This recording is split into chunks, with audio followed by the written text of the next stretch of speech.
Hello student, आप सभी का स्वागत हमारे YouTube channel study with reading में। स्टूडेंट, आज ये पॉलिटी का जो है 5वां पार्ट है। जिन्होंने अभी तक पहला, दूसरा, तीसरा और चौथा पार्ट नहीं देखा है तो प्लीज़ आप सभी से रिक्वेस्ट है कि पहले पार्ट, दूसरा, तीसरा, चौथा जरूर देखें, ठीक है। तो चलिए आज के 5वें पार्ट को शुरू करने से पहले, जो कि हमारा है मौलिक अधिकार यानी फंडामेंटल राइट, इसको देखने से पहले जो है हम थोड़ा सा पीछे रिवीजन करना चाहेंगे कि चौथे पार्ट में हमने क्या पढ़ा है। तो स्टूडेंट, चौथा पार्ट हमारा था संविधान की विशेषताएं यानी फीचर्स ऑफ द कॉन्स्टिट्यूशन, जिसमें हमने संघवाद के बारे में पढ़ा था। इसका क्या मतलब होता है कि एक से अधिक स्तर पर सरकारों का होना, जिसमें कि मैंने बताया था एक तो हो जाता है आपका इंडिया में जैसे तीन तरह की सरकारें होती हैं। एक तो केंद्र हो जाता है, दूसरा राज्य और तीसरा स्थानीय हो जाता है, ठीक है। और दूसरा क्या बताया था कि संघवाद का विशेषता क्या है कि India that is Bharat is a union of states. तो भारत जो है क्या है, भारत राज्यों का एक संघ है। तो एक हो जाता है यूनियन मीन्स भी क्या होता है, संघ हो जाता है। और आपका फेडरल मीन्स भी संघ हो जाता है। लेकिन फेडरल वाली में क्या पावर होता है, इसमें जो है जो पूरी शक्ति होती है वह किसके पास होती है, तो निर्णय लेने की अंतिम शक्ति जो है राज्यों के पास होती है। जबकि जो यूनियन होता है इसमें अंतिम शक्ति यानी निर्णय लेने की अंतिम शक्ति किस में होती है, तो केंद्र में होती है, ठीक है। तो इसके बारे में हमने देखा था और संविधान की विशेषताओं में देखा था कि जो है क्या क्या इसमें है। जैसे भारत में जो है अर्ध संघात्मक संरचना है। भारत में क्या है, संसदीय शासन प्रणाली है, यानी संसद जो है सर्वोच्च है। कानून बनाने की सर्वोच्च संस्था क्या है हमारे यहाँ पर, तो वह है संसद। शक्तियों का विभाजन है जो है किस प्रकार से, विधायिका, कार्यपालिका, न्यायपालिका में है, यानी कि कानून बनाने का कार्य विधायिका का होता है। कार्यपालिका का कार्य है कानून को लागू करना। न्यायपालिका का कार्य है कानून की समीक्षा, यानी कानून जो है सही तरीके से कार्य कर रहा है कि नहीं कर रहा है, इसके बारे में है। और जो है क्या विशेषता है, तो इसका विशेषता है कि धर्मनिरपेक्षता, यानी कि राज्य का कोई स्पेशली कोई धर्म नहीं होगा। मौलिक अधिकार दिए गए हैं हमारे भारतीयों को। इसके तहत जो है राज्य हेतु नीति निर्देशक सिद्धांत भी हैं। और क्या है, तो मौलिक कर्तव्य है, यानी कि हमारे देश के नागरिकों का भी कुछ कर्तव्य है हमारे देश के लिए। और इसके बाद हमने पढ़ा संविधान की प्रस्तावना यानी प्रियम्बल ऑफ कॉन्स्टिट्यूशन। इसमें जो नेहरू जी ने उद्देश्य प्रस्ताव पेश किया था संविधान सभा में, इसी को जो है उद्देश्य प्रस्ताव में थोड़ा सा बदलाव के साथ जो है उद्देश्य प्रस्ताव को क्या बना दिया जाता है, प्रस्तावना बना दिया जाता है। प्रस्तावना में एक ही बार संशोधन हुआ है, वह कब हुआ है, तो 42वें संविधान संशोधन 1976 के द्वारा, जिससे प्रस्तावना में 3 शब्द जोड़े जाते हैं। कौन सा, तो मैंने बताया था सपा यानी समाजवाद, पा से पंथ निरपेक्ष, आज से हो जाएगा अखंडता, ठीक है। तो ये सभी चीजें हमने जो है अपने संविधान की विशेषता के बारे में पढ़ा है, ठीक है। और इसके बाद हमने आपको प्रस्तावना भी याद कराया है, एक बार फिर से पढ़ देते हैं। जैसे क्या हो जाता है, हम भारत के लोग, फिर इसके बाद क्या पढ़ना है, भारत को संपूर्ण प्रभुत्व संपन्न समाजवादी पंथ निरपेक्ष लोकतांत्रिक गणतंत्र बनाने और अपने नागरिकों को सामाजिक, राजनीतिक, आर्थिक न्याय प्रदान करने तथा उनमें विचार, अभिव्यक्ति, विश्वास, धर्म, उपासना, स्वतंत्रता प्रदान करने, प्रतिष्ठा और अवसर को प्रदान करने के लिए उनमें बंधुत्व की भावना का प्रसार करे, ताकि व्यक्ति की गरिमा, राष्ट्र की एकता, अखंडता सुनिश्चित करे, ठीक है। इसके बाद क्या होता है, दृढ़ संकल्प होकर हम अपनी इस संविधान सभा में आज तारीख 26 नवंबर 1949 को एतद द्वारा इस संविधान को अंगीकृत, अधिनियमित और आत्मार्पित करते हैं, ठीक है। इसके बाद हमने क्या पढ़ा, क्या प्रस्तावना संविधान का अंग है, तो मैंने ये आप सभी से क्वेश्चन पूछा था, तो कमेंट में आप सभी ने नहीं बताया, तो एस हो जाएगा आपका सही जवाब, ठीक है। तो प्रस्तावना जो है यह संविधान का अंग है और इससे संबंधित जितने भी केस हुए थे हम सभी ने पढ़ लिया। तो आज का हमारा क्या चैप्टर है, मौलिक अधिकार, ठीक है। तो हम पढ़ेंगे मौलिक अधिकार यानी फंडामेंटल राइट्स। यह जो है इसका जो है भाग, मौलिक अधिकारों का उल्लेख किस पे है, तो भाग 3 में है। अनुच्छेद जो है 12 से लेकर 35 तक। और यह कहाँ से लिया गया है, तो मौलिक अधिकार लिया गया है यूएस से यानी अमेरिका से, ठीक है। तो ये हो जाता है हमारा मौलिक अधिकार के बारे में भाग, अनुच्छेद, और यह किस देश से लिया गया है, ठीक है। तो देख लेते हैं कि मौलिक अधिकार किसे कहते हैं। तो मौलिक अधिकार का तात्पर्य हो जाता है यह नागरिकों को प्राप्त अधिकार है, ठीक है। यह नागरिकों को प्राप्त अधिकार है जो संविधान द्वारा प्राप्त है तथा यह व्यक्तियों को राज्य के विरुद्ध प्राप्त सुरक्षा की गारंटी देता है। ठीक है, मूल संविधान में कितने मौलिक अधिकार थे? तो 7 मौलिक अधिकार थे। ये पॉइंट आप याद रखेंगे। ठीक है, तो मूल संविधान में कितने मौलिक अधिकार थे? 7 थे। अगर वर्तमान में पूछा जाए तो वर्तमान में 6 मौलिक अधिकार हैं। संपत्ति के अधिकार को, ठीक है, तो संपत्ति के अधिकार को 44वें संविधान संशोधन द्वारा 1978 में हटाकर इसे अनुच्छेद 301 के तहत विधिक अधिकार यानी लीगल राइट बना दिया गया। मूल संविधान में 7 मौलिक अधिकार थे, उनमें से अब कितने बचे हैं? तो अब बच गए हैं 6 मौलिक अधिकार। ठीक है, नेक्स्ट पॉइंट है कुछ महत्वपूर्ण मौलिक अधिकार जो होते हैं जो किसे प्राप्त है? नागरिक, जो हमारे भारतीयों को प्राप्त है, और कुछ मौलिक अधिकार होते हैं जो विदेशियों को भी प्राप्त हैं। यानी कि अगर कोई हमारे यहाँ पर विदेशी आता है तो ऐसा नहीं है कि उसको कोई अधिकार उसके लिए हमारे संविधान में उल्लेखित नहीं है, ऐसा नहीं है। ठीक है, तो चाहे देश का हो या विदेश का कोई नागरिक हो, सबके लिए हमारे संविधान में उल्लेख मतलब अधिकार दिया गया है। ठीक है, तो सबसे पहले देखते हैं कि भारतीयों को प्राप्त कौन कौन से मौलिक अधिकार हैं। तो भारतीय नागरिकों को प्राप्त मौलिक अधिकार कौन कौन से हैं? तो आर्टिकल में 15 आर्टिकल यानी अनुच्छेद 15, अनुच्छेद 16, अनुच्छेद 19, अनुच्छेद 29 और अनुच्छेद 30। तो भारतीयों को प्राप्त कौन कौन से मौलिक अधिकार हैं? 15, 16, 19, 29, 30। इसके बाद विदेशियों को प्राप्त मौलिक अधिकार कौन से हैं? तो विदेशियों को प्राप्त मौलिक अधिकार हैं आर्टिकल 14, 20, 21, 25, 26, 27, 28। इसके बाद देख लेते हैं कि मौलिक अधिकारों को निलंबित किया जा सकता है। ठीक है, यानी कि जो हमें मौलिक अधिकार दिया गया है उसको भी निलंबित किया जा सकता है, लेकिन उसके लिए कंडीशन है। ठीक है, तो किस कंडीशन के तहत जो है मौलिक अधिकारों को निलंबित किया जा सकता है? तो ये देखते हैं राष्ट्रीय आपातकाल के दौरान, यानी नेशनल इमरजेंसी के दौरान जो है जो मौलिक अधिकार दिया गया है उसे जो है निलंबित कर दिया जाता है, सिर्फ 2 अनुच्छेद को छोड़कर। एक तो छोड़ा जाता है किसको? अनुच्छेद 20 को, और अनुच्छेद 21 को छोड़कर सभी मौलिक अधिकारों को निलंबित कर दिया जाता है। ठीक है, तो मौलिक अधिकार के अंतर्गत कौन से 2 अनुच्छेद निलंबित नहीं होते हैं? तो आपका सही जवाब हो जाएगा 20 और 21। इसके बारे में हम आगे में डिटेल से पढ़ने वाले हैं। ठीक है, तो अब हम इमरजेंसी के बारे में थोड़ा सा देख लें। अगर यहाँ पे टॉपिक आया है तो इसको यहीं पर सॉल्व कर लें। तो राष्ट्रीय आपातकाल, इसका उल्लेख जो है संविधान के किस आर्टिकल में किया गया है? तो आर्टिकल 352 में। ठीक है, और अभी तक जो है हमारे भारत में जो है 3 बार राष्ट्रीय आपातकाल यानी नेशनल इमरजेंसी लगी है। कब कब? तो पहला लगा था कब? 1962 में, दूसरा लगा था 1971 में, और तीसरा लगा था 1975 में। राष्ट्रीय आपात का मतलब हो जाता है कि हमारे देश में कुछ आंतरिक गड़बड़ी के कारण जो है आपातकाल की घोषणा करना पड़े, या फिर किसी देश के द्वारा हमारे देश पर आक्रमण किया जाए तो जो है देश में जो है राष्ट्रीय आपातकाल लगा दिया जाता है।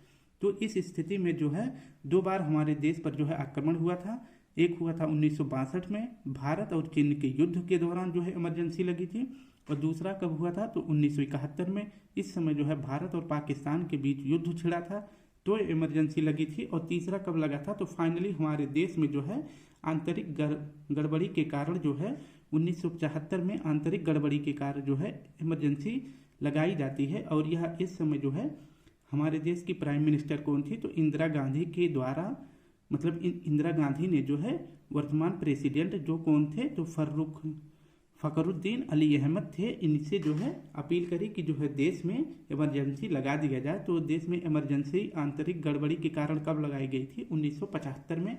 और दूसरा कब लगा था? तो भारत पाकिस्तान युद्ध के दौरान 1971 में। और पहला कब लगा था? तो 1962 में भारत एवं चीन के युद्ध के समय। ठीक है, तो ये जो है अभी तक भारत में 3 बार इमरजेंसी लगी है, और जो है अभी तक 3 बार लगी है। और इन इमरजेंसी के दौरान भी 2 अनुच्छेद जो है भारतीयों के निलंबित नहीं होते हैं, अनुच्छेद 20 और 21। ठीक है, आपका क्लियर हो गया होगा। अब देखते हैं कि मौलिक अधिकार न्यायालय में न्यायोचित होते हैं, यानी न्याय योग्य होते हैं। इसका मतलब हो जाता है आपका कि अगर किसी व्यक्ति के मौलिक अधिकारों को जो है हनन किया जाता है, ठीक है, या उसे उसका मौलिक अधिकार नहीं मिलता है जो बेसिक होती है, जैसे उसके समानता का अधिकार, स्वतंत्रता का अधिकार, या उसके शोषण के विरुद्ध, या उसे धर्म में किसी भी प्रकार की जो है उसके मौलिक अधिकार का हनन होता है, तो वह व्यक्ति जो है न्यायालय में अपील कर सकता है। और वह जो है अपील करने के बाद सुप्रीम कोर्ट या हाई कोर्ट वहाँ के राज्य सरकार को मतलब वो हिदायत देगा कि इस व्यक्ति के मौलिक अधिकार को जल्द से जल्द दिलाया जाए। ठीक है, तो मौलिक अधिकार न्यायालय में न्यायोचित हैं, ये बात बिल्कुल सही है। व्यक्ति जो है शरण ले सकता है न्यायालय के, जबकि डीपीएसपी के अंतर्गत जितने भी अनुच्छेद दिए गए हैं, अगर वो अनुच्छेद व्यक्ति को नहीं मिलते हैं तो व्यक्ति जो है सुप्रीम कोर्ट या हाई कोर्ट में अपील कर सकता है या नहीं कर सकता है, तो बिल्कुल नहीं कर सकता। ठीक है, क्योंकि डीपीएसपी अपरिवर्तनीय है। ठीक है, उसमें कोई भी बदलाव नहीं किया जा सकता। नेक्स्ट अब देख लेते हैं कि मौलिक अधिकार कितने हैं। तो मैंने बताया था शुरू में कि मौलिक अधिकार कितने हैं, 7 थे मूल संविधान में, लेकिन वर्तमान में कितने हैं, तो 6 हैं। ठीक है, तो मौलिक अधिकार कितने हैं, तो आपका सही जवाब हो जाएगा 6। अब इन सभी के बारे में हम पहले पढ़ लेते हैं, फिर इनके बारे में डिटेल में भी पढ़ने वाले हैं। तो समानता का अधिकार यानी राइट टू इक्वलिटी, इसका उल्लेख जो है संविधान के किस अनुच्छेद में किया गया है, तो अनुच्छेद 14 से 18 तक समानता का अधिकार है। ये बात आप याद रखेंगे। नेक्स्ट दूसरा कौन सा हमारा, स्वतंत्रता का अधिकार यानी राइट टू फ्रीडम, इसका उल्लेख आर्टिकल कितने में है, तो आर्टिकल 19 से 22 तक है। शोषण के विरुद्ध अधिकार यानी राइट अगेंस्ट एक्सप्लोरेशन, इसका उल्लेख किस में है, तो आर्टिकल 23 से 24 में है। शोषण के विरुद्ध अधिकार आर्टिकल 23 से 24 में है। चौथा मौलिक अधिकार है धार्मिक स्वतंत्रता का अधिकार यानी right to freedom of religious, इसका उल्लेख किस में है, तो धार्मिक स्वतंत्रता का उल्लेख है आर्टिकल 25 से 28 तक। ठीक है, अनुच्छेद कितने में है, तो 25 से 28 तक। पांचवें मौलिक अधिकार कौन सा है, तो पांचवा है सांस्कृतिक और शैक्षणिक अधिकार यानी कल्चरल एंड एजुकेशनल राइट्स, इसका उल्लेख जो है संविधान के आर्टिकल 29 और 30 में है। इसे जो है क्या कहा जा सकता है, तो ये पॉइंट इंपॉर्टेंट है, इसे जो है सांस्कृतिक और शैक्षणिक अधिकार को क्या कहा जा सकता है, तो इसे अल्पसंख्यकों का अधिकार भी कहा जा सकता है। ठीक है, फिर लास्ट देखते हैं मौलिक अधिकार कौन सा है, तो 6वां मौलिक अधिकार संवैधानिक उपचारों का अधिकार यानी राइट टू कॉन्स्टिट्यूशनल रिमेडीज है। ठीक है, तो राइट टू कॉन्स्टिट्यूशनल रिमेडीज, इसका उल्लेख किस में है, तो संवैधानिक उपचारों का उल्लेख है आर्टिकल 32 में। इसी अनुच्छेद को भीमराव अंबेडकर जी ने क्या कहा था, संविधान की आत्मा कहा था। तो क्वेश्चन ये भी पूछा जाता है, भीमराव अंबेडकर जी ने संविधान की आत्मा किस आर्टिकल को कहा है, तो 32 को, या फिर संवैधानिक उपचारों को भीमराव अंबेडकर ने संविधान की आत्मा कहा है।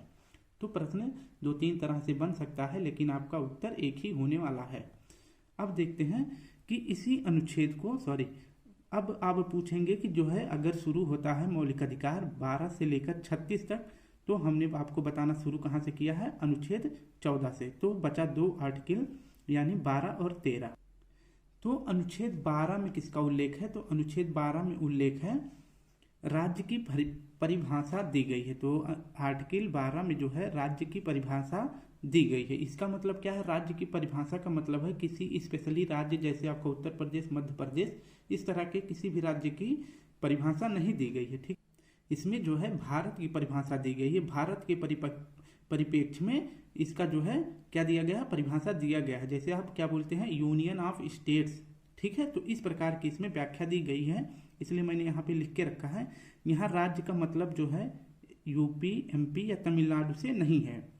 यहाँ राज्य का मतलब है इंडियन स्टेट्स से है। ठीक है, जिसका क्या मतलब होता है, भारतीय राज्य होता है। ठीक है, भारतीय राज्य का मतलब हो जाएगा भारत से। ठीक है, इसमें क्या कहा गया है कि जो है राज्य धर्म यानी भारत जो है धर्म स्वतंत्रता में हस्तक्षेप नहीं कर सकता है, यानी जो व्यक्ति को अधिकार दिए गए हैं मौलिक अधिकार, उसमें जो है भारतीय राज्य भी हस्तक्षेप नहीं कर सकता है। ठीक है, भारतीय राज्य का मतलब क्या हो जाएगा, यानी जो सरकार है केंद्र की या राज्य स्तर की जो भी सरकारें हैं, वह व्यक्तियों के मौलिक अधिकारों को जो है हनन नहीं कर सकती हैं। तो आर्टिकल 12 में उल्लेख है, और क्वेश्चन भी कभी नहीं पूछा गया होगा आज तक, किसी भी परीक्षा को उठा के देख लीजिए, आर्टिकल 12 और 13 से एक भी क्वेश्चन नहीं पूछा गया है। लेकिन अब आपको बता रहे हैं तो पूरा बता देंगे। तो आर्टिकल 12 में क्या है, राज्य की परिभाषा दी गई है। इसके बाद 13 वाला देख लेते हैं। आर्टिकल 13 इसमें क्या है, तो इसमें है व्यक्तियों को राज्य के विरुद्ध गारंटी प्रदान करता है। व्यक्तियों को राज्य के विरुद्ध गारंटी प्रदान करता है। इसका मतलब हो जाता है व्यक्तियों का जो अधिकार है वह जो है राज्य के द्वारा व्यक्तियों को अधिकार दिया जाएगा सुप्रीम कोर्ट के आधार पर। अगर व्यक्ति का मौलिक अधिकार हनन होता है तो इसे मौलिक अधिकारों का सुरक्षा कवच कहा जाता है। ये पॉइंट याद रखेंगे कि मौलिक अधिकारों का सुरक्षा कवच किसे कहा जाता है, तो आर्टिकल 13 को कहा जाता है। ठीक है, तो अब हम आगे देखते हैं समानता का अधिकार। समानता का अधिकार जो है आर्टिकल मैंने बता दिया है कि आर्टिकल जो है 14 से लेकर 18 तक है। ठीक है, तो क्या हो जाता है समानता का अधिकार। इसके बाद हम अब इसके अंतर्गत जो है समानता का अधिकार के अंतर्गत एक एक आर्टिकल को पढ़ने वाले हैं, यानी आर्टिकल 14, 15, 16, 17, 18 इन सभी के बारे में जो है किस आर्टिकल में क्या उल्लेख किया गया है इसको देखने वाले हैं। तो सबसे पहले देखते हैं आर्टिकल 14 यानी रूल ऑफ लॉ। ठीक है, रूल ऑफ लॉ यानी विधि का शासन। विधि का शासन हो जाता है आपका किस में है, तो आर्टिकल 14 में है, यानी कानून की दृष्टि में प्रत्येक व्यक्ति समान है। कानून की दृष्टि में प्रत्येक व्यक्ति समान है। आपसे क्वेश्चन पूछेगा कि विधि का शासन का उल्लेख आर्टिकल किस में किया गया है, किस अनुच्छेद में किया गया है, तो आपका हो जाएगा अनुच्छेद 14 में। इसके बाद आपका हो जाता है आर्टिकल 15, अनुच्छेद 15 किसी भी व्यक्ति के साथ जाति, धर्म, मूलवंश, लिंग, जन्मस्थान, नस्ल के आधार पर भेदभाव नहीं किया जा सकता। ठीक है, तो आर्टिकल 15 में हो जाएगा आप किसी के साथ जो है धर्म, जाति, लिंग, जन्म स्थान के आधार पर जो है भेदभाव नहीं कर सकते हैं, यह जो है अनुच्छेद 15 में उल्लेखित किया गया है। इसके बाद क्या है कि प्रत्येक व्यक्ति को सभी सार्वजनिक सार्वजनिक स्थानों के उपयोग का अधिकार है। यानी आप देख रहे होंगे कि जो बहुत सारी पिक्चरों में हमें दिखाया जाता है कि प्राचीन काल में जो है कुओं से पानी जो है शूद्रों को नहीं निकालने दिया जा रहा था और उन्हें जो है मंदिर में भी नहीं जाने दिया जा रहा था। और अगर वो जो है अभी हाल ही में कोई मामला आया था कि जो है किसी दलित का जो है बारात जो है किसी उच्च जाति के गांव से नहीं जाने दिए थे, ये अभी मैटर आया था, समाचार में भी था। तो इस प्रकार के जो है सार्वजनिक स्थानों के उपयोग का अधिकार जो है सभी नागरिकों को है। लेकिन अभी समाज में क्या कह सकते हैं, अभी बहुत सारी प्रॉब्लम है, तो उन्हें जो है दलितों को भी जो है संविधान में पूरा अधिकार होने के बावजूद भी उन्हें जो है अधिकार नहीं मिल रहा है। तो खैर जाने दीजिए, हमारा प्रश्न हो जाता है कि प्रत्येक व्यक्ति को सभी सार्वजनिक स्थानों के उपयोग का अधिकार है। नेक्स्ट है नोट करके देखते हैं कि नोट में जो संविधान संशोधन हुआ था 103वें नंबर का जो संविधान संशोधन किया गया था, इसमें जो है आर्टिकल 15 इसके अंतर्गत जो है आर्टिकल 15(6) ठीक है जोड़ा गया है क्या, इकोनॉमिक वीकर सेशन। इसमें जो आपका सामान्य वर्ग के जो कमजोर व्यक्ति हैं उनको जो है 103वां संशोधन करके जो है आर्टिकल 15(6) में उनके लिए अधिकार 10% का आरक्षण दिया गया है, आप सभी को पता ही होगा। तो जो है आर्टिकल जो है 15 में यह जो है मौलिक अधिकार के अंतर्गत किया जाता है कि कोई अगर आर्थिक रूप से कमजोर व्यक्ति है जनरल कैटेगरी में, तो उसे जो है 10% का रिजर्वेशन राज्य सरकार दे सकती है। ठीक है, अब नेक्स्ट देख लेते हैं अपना आर्टिकल 16। ठीक है, अनुच्छेद 16 इसमें जो है लोक नियोजन में अवसरों की समानता। आपसे प्रश्न इतना पूछता है कि अवसरों की समानता, ठीक है, लोक नियोजन मतलब होता है सर्विसेज में जो है अवसरों की समानता दी जाएगी। इसका उल्लेख किसमें किया गया है, तो आर्टिकल 16 में। ये आर्टिकल 17 यानी अनुच्छेद 17 ये जो है बहुत ही महत्वपूर्ण है और ये जो है बार बार एग्जाम में भी पूछा गया है। तो इसके बारे में देख लेते हैं कि अस्पृश्यता का अंत यानी एबोलिशन ऑफ अनटचेबिलिटी, इसका उल्लेख किसमें किया गया है, तो अनुच्छेद 17 में किया गया है, यानी छुआछूत का अंत। यानी अब आप किसी के साथ जो है भेदभाव नहीं कर सकते हैं, किसी के साथ जो है छुआछूत जैसा व्यवहार नहीं कर सकते हैं। इसका जो है संविधान में उल्लेख किया गया है अनुच्छेद 17 में। ठीक है, अनुच्छेद आर्टिकल यानी 18 में क्या है, तो उपाधियों का अंत। आप किसी को जो है उपाधि यानी एवोल्यूशन ऑफ टाइटल्स, यानी अब किसी को जो है उपाधि नहीं दी जा सकती, जैसे किसी को दिया जा सकता है, जैसे आप देखते होंगे चक्रवर्ती, महामहिम, इस प्रकार की जो है उपाधियां अब किसी को नहीं दी जा सकती। ठीक है, यानी कि उपाधियों का अंत का वर्णन किसमें है, अनुच्छेद 18 में है। सेना और विद्या से संबंधित उपाधियां इसका भाग नहीं है, यानी कि जो है सेना में जैसे कर्नल हो जाते हैं इस प्रकार के पोस्ट पे जो है आप उन्हें जो है उपाधि क्या उनका वो सम्मान होता है, इसलिए उन्हें जो है यह दिया जाता है। जैसे डॉक्टरेट हो गया या फिर जो है किसी भी प्रकार की उपाधि जो हो जाती है जो सेना से और विद्या से संबंधित हो, वह उनका सम्मान होता है। जैसे किसी भी दूसरे देश से जो है किसी को सम्मान दिया गया तो वह जो है उपाधि नहीं होता है, ठीक है। जैसे लीजन द ऑनर हो जाता है या फिर आपका नाइल हो जाता है जो मिस्र का सर्वोच्च सम्मान है। इस प्रकार की किसी को अगर सम्मान दिया जाता है तो वो जो है उपाधि नहीं होती है, ठीक है। तो उपाधियों का अंत जो है किसमें किया गया है, अनुच्छेद 18 में। इसके बाद हम दूसरा स्वतंत्र देखते हैं, मौलिक अधिकार में क्या है, स्वतंत्रता का अधिकार। इसका जो है उल्लेख किसमें किया गया है, तो आर्टिकल 19 से लेकर 22 तक। इसको देख लेते हैं। तो आर्टिकल 19 में क्या है, इसके तहत जो है 6 प्रकार की स्वतंत्रता का अधिकार प्राप्त है, ठीक है। तो नागरिकों को जो है 6 प्रकार की स्वतंत्रता का अधिकार प्राप्त है। अब देख लेते हैं कि आर्टिकल 19 में इस पर प्रतिबंध भी लगाया जा सकता है, ठीक है। अभी पूछेंगे कि जो है मौलिक अधिकार पर प्रतिबंध नहीं लगाया जा सकता, लेकिन लगाया जा सकता है। अभी आप खुद कहेंगे कि हाँ ऐसा हो सकता है। तो पहला देखते हैं कि आर्टिकल 19 के अंतर्गत क्या आता है।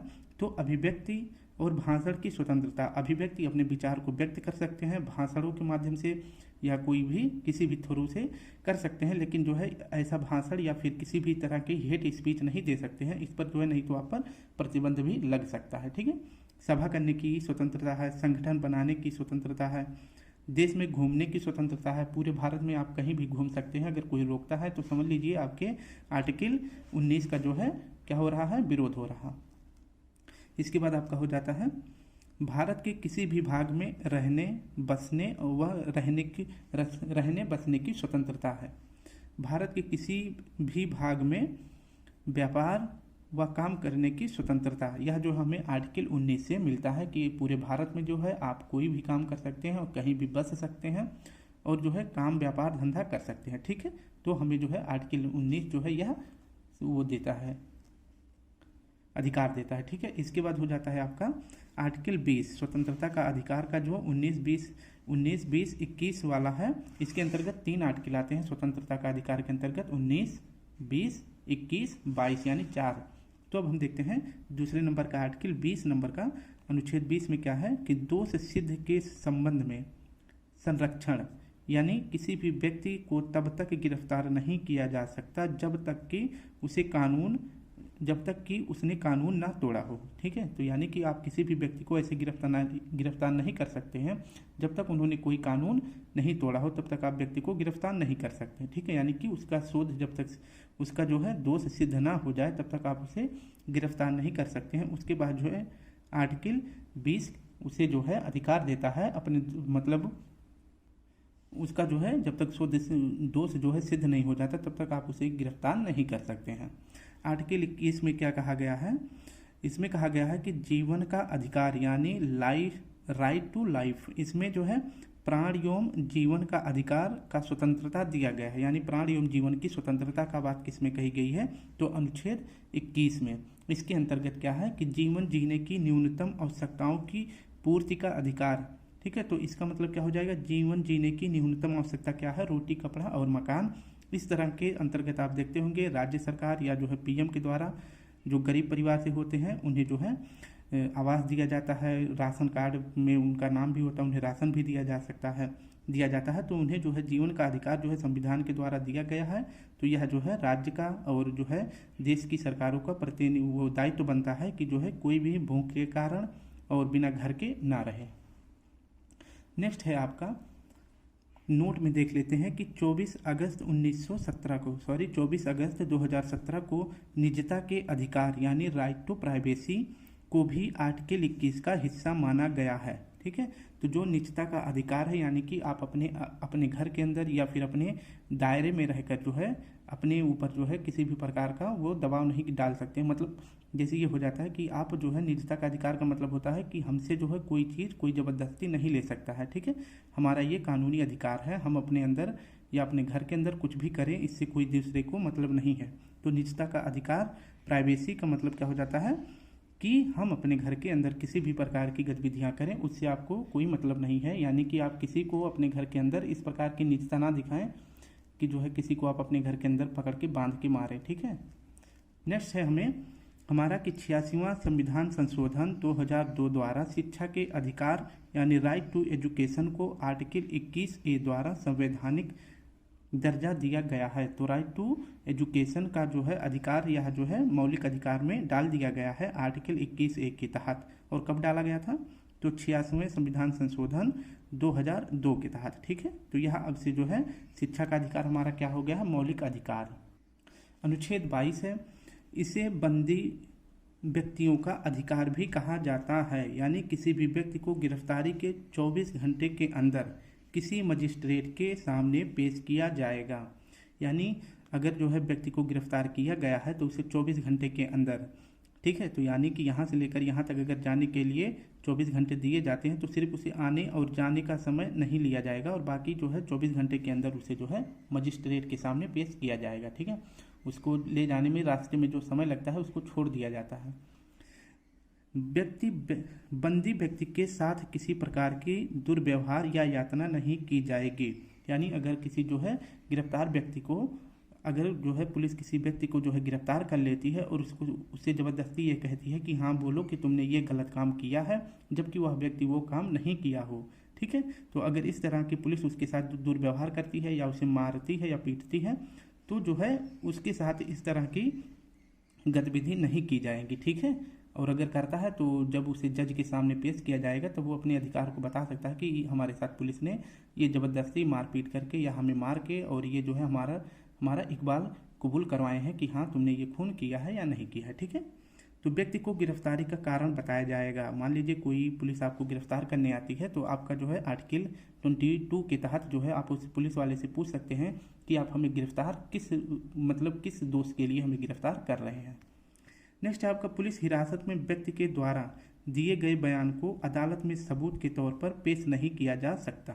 मैंने वही बताया कि अगर पुलिस आप पर जो है दबाव डालती है या आपको मारती है और एक आपसे बयान ले लेती है कि हाँ तुमने ये खून किया है, फिर वही जो है सबूत जो है पुलिस अगर कोर्ट में पेश करता है तो वह जो है सबूत नहीं माना जाएगा, क्योंकि हो सकता है पुलिस वालों ने व्यक्ति के साथ जबरन यह बयान ले लिया हो।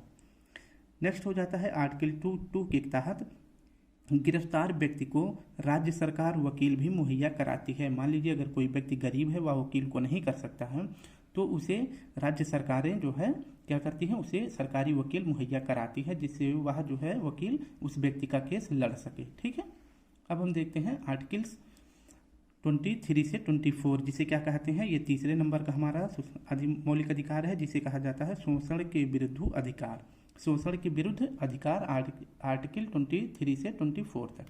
इसमें जो है देखते हैं आर्टिकल 23 में क्या कहा गया है, मानव तस्करी, यानी जो है आप देखते होंगे कि मानव के शरीर अंगों को जो है तस्करी के रूप में यानी कि जो है बेच दिया जाता है, या महिलाओं को भी क्या किया जाता था, मतलब बेच दिया जाता था एक देश से दूसरे देश में। इस प्रकार के जो है रोक के लिए जो है शोषण के विरुद्ध अधिकार का आर्टिकल 23 में इसका उल्लेख किया गया है। और जो है बंधुआ मजदूर, यानी देख रहे होंगे कि बहुत से लोगों को जो है किसी भी प्रकार की मजबूरी में मतलब फांस कर जो है उनसे जो है अपने घर की काम काज करवाते हैं या उन्हें जो है बंधुआ मजदूर के तौर पर अपने घर पे रख लेते हैं, तो उनको भी इस तरह से आप नहीं रख सकते हैं। ठीक है, मान लीजिए किसी व्यक्ति का जो है किसी व्यक्ति ने कुछ रुपए ले लिए, वह नहीं दे पा रहा है, तो उसको जो है आप बंधुआ मजदूरी के तौर पर उसे अपने घर पर नहीं रख सकते हैं।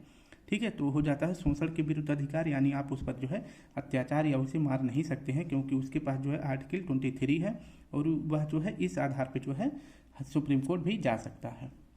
नेक्स्ट है आपका आर्टिकल 24। इसमें जो है क्या कहा गया है, तो 14 वर्ष से कम के बच्चों को किसी रोजगार में नहीं लगाया जा सकता। यानी खतरनाक जो उद्योग होते हैं कारखानों में या खदान में, आप जो है 14 वर्ष से कम बच्चों को इस प्रकार के खतरनाक रोजगार में नहीं लगा सकते हैं। ठीक है, अब नेक्स्ट देख लेते हैं धार्मिक स्वतंत्रता का अधिकार। यह जो है हमारा मौलिक अधिकार का चौथा अधिकार है, जिसे आर्टिकल 25 से लेकर 28 तक दिया गया है। इसमें जो है इससे प्रश्न नहीं पूछा जाता है, लेकिन अब लिख दिया गया है तो आपको देखना चाहिए।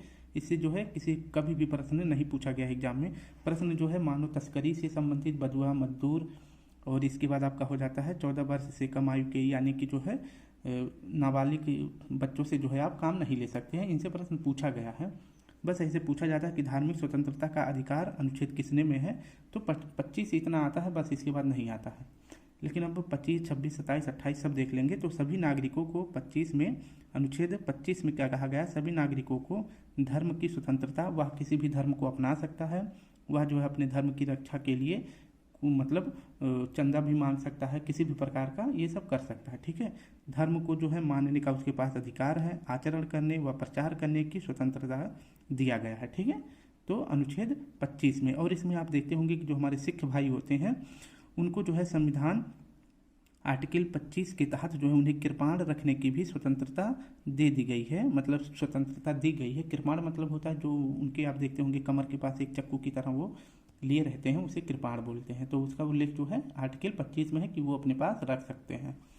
26 में क्या है कि धार्मिक और धर्मार्थ उद्देश्यों के लिए संस्थाएं बना सकते हैं। आप जो है अपने धर्म की रक्षा के लिए, यानी अपने धर्म का प्रचार प्रसार करने के लिए संस्था बना सकते हैं। मेन बात यह है कि संस्था बना सकते हैं धर्म के प्रचार के लिए। नेक्स्ट है आपका आर्टिकल 27 में क्या है? धर्म प्रचार के लिए कोई कर नहीं लगाया जा सकता, यानी कि ना तो आपसे कोई जबरदस्ती कर ले सकता है, यानी कि चाहे हिंदू में हो या मुस्लिम में, सिख ईसाई किसी में भी हो, आपसे कोई जबरन धर्म के लिए चंदा नहीं मांग सकता है। ठीक है, आप चाहे हिंदू से हो तो आपका हिंदू भाई ही आपसे जो है कर के नाम पर जो है जबरन कर नहीं ले सकते हैं धर्म के नाम पर। ठीक है, आपका मन है तो दे दीजिए, नहीं है तो कोई बात नहीं। इसके बाद आर्टिकल 28 में क्या है? शैक्षणिक संस्थानों में कोई धार्मिक शिक्षा नहीं दी जाएगी, यानी जो राज्य सरकारें हैं या प्राइवेट कॉलेजेस हैं उसमें जो है धार्मिक शिक्षा नहीं दी जाएगी। ठीक है, हाँ आप पूजा पाठ जो है करवा सकते हैं, जैसे रामायण वगैरह हुआ तो करवा सकते हैं, लेकिन धार्मिक शिक्षा उन्हें जो है किसी स्पेशली उनके लिए कोई पीरियड खाली करके उन्हें धार्मिक शिक्षा नहीं दी जा सकती। ठीक है, हमारा 5वां अधिकार है सांस्कृतिक व शैक्षणिक अधिकार। सांस्कृतिक व शैक्षणिक अधिकार, इसका उल्लेख जो है आर्टिकल 29 और 30 में है। इसके बारे में देख लेते हैं। संविधान में धार्मिक और भाषाई अल्पसंख्यकों, ठीक है, या अल्पसंख्यकों को अपनी संस्कृति तथा उसके विकास हेतु अधिकार देता है।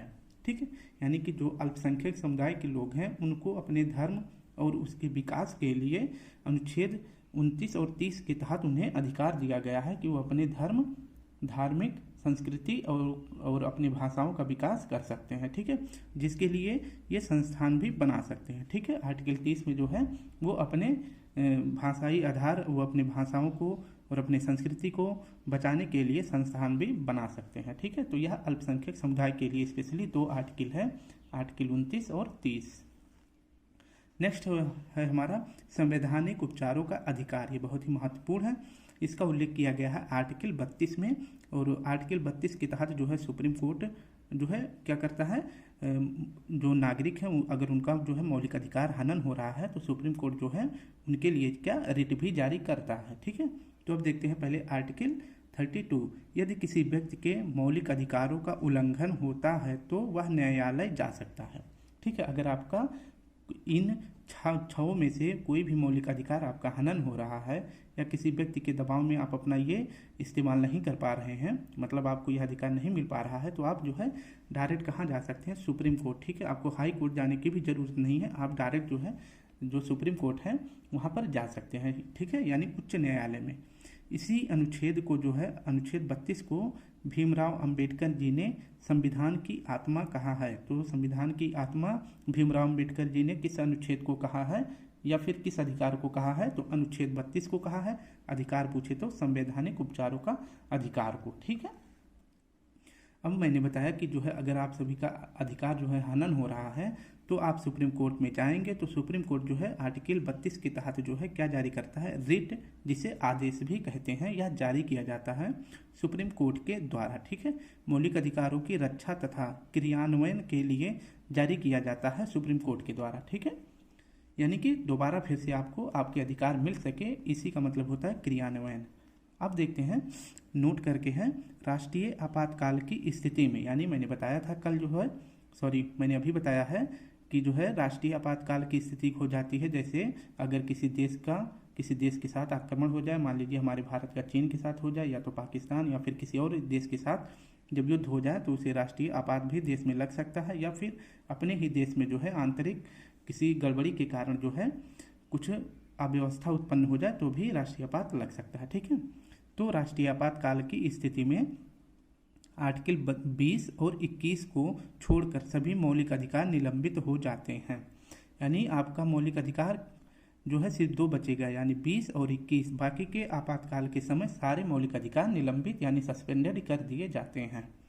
ऐसी स्थिति में आर्टिकल 32 भी मान्य नहीं रह जाता। ठीक है, अब आपातकाल की स्थिति में अगर आप ये सोच के जाएं कि हमारा सिर्फ 2 ही हमें आर्टिकल मतलब 2 ही हमें मौलिक अधिकार मिल रहा है, यानी 20 और 21 मिल रहा है, तो इस आधार पे जो है हम आर्टिकल 32 के तहत सुप्रीम कोर्ट चले जाएं। उस समय जब आपातकाल की स्थिति देश में लागू हो तो आप सुप्रीम कोर्ट में अगर जाना चाहते हैं तो भी नहीं जा सकते, क्योंकि उस समय आपातकाल की स्थिति में आर्टिकल 32 भी आपका निलंबित हो जाता है। ठीक है, समझ में आई बात ना। तो आर्टिकल 32 भी इमरजेंसी के दौरान स्थगित कर दी जाती है। अब इस आधार पे जो है अब आप कहाँ पर जा सकते हैं, तो आर्टिकल 226 के तहत आप हाई कोर्ट में रिट मतलब हाई कोर्ट जो है रिट जारी करता है। ठीक है, तो जब आर्टिकल 32 बंद हो जाएगा तो सुप्रीम कोर्ट रिट जारी नहीं कर सकता है, तो इस समय जारी कौन से कर सकता है, तो इमरजेंसी के अंतर्गत आर्टिकल 226 के तहत जो है हाई कोर्ट रिट जारी करेगा। ठीक है, तो याद रखेंगे। अब देखते हैं एक नोट करके और मैंने लिखा है, जहाँ नोट है वो बहुत ही इंपॉर्टेंट है। सुप्रीम कोर्ट की रिट जारी करने की शक्ति किस में है, तो आर्टिकल 32 में है, ये सुप्रीम कोर्ट की। ठीक है, और हाई कोर्ट की रिट जारी करने की शक्ति किस में है, तो आर्टिकल 226 में। अब ये आज का हमारा आखिरी हो जाता है, फिर इसके बाद हम पढ़ेंगे कल की वीडियो में। रिट जारी करने के मामले में हाई कोर्ट को सुप्रीम कोर्ट से अधिक शक्ति प्राप्त है।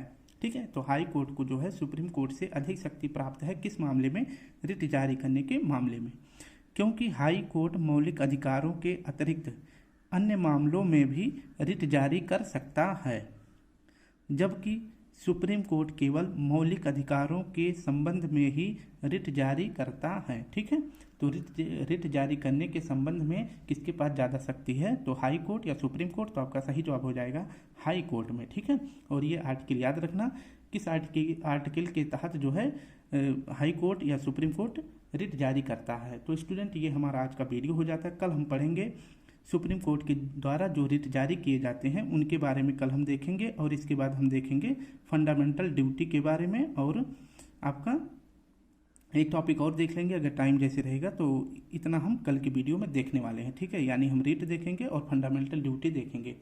तो आज का ये वीडियो काफ़ी बड़ा हो जा रहा है, इसलिए अब हम कल फिर मिलते हैं। अगर आप सभी को इसका PDF चाहिए तो हमें कमेंट भी कर सकते हैं, और इस वीडियो की कमेंट बॉक्स के नीचे मैं अपना टेलीग्राम लिंक दे दूंगा, आप वहां से इसका PDF भी डाउनलोड कर लेना। ठीक है, तो कल फिर मिलते हैं। आज के लिए आप सभी को प्यारा सा जय हिंद, जय भारत।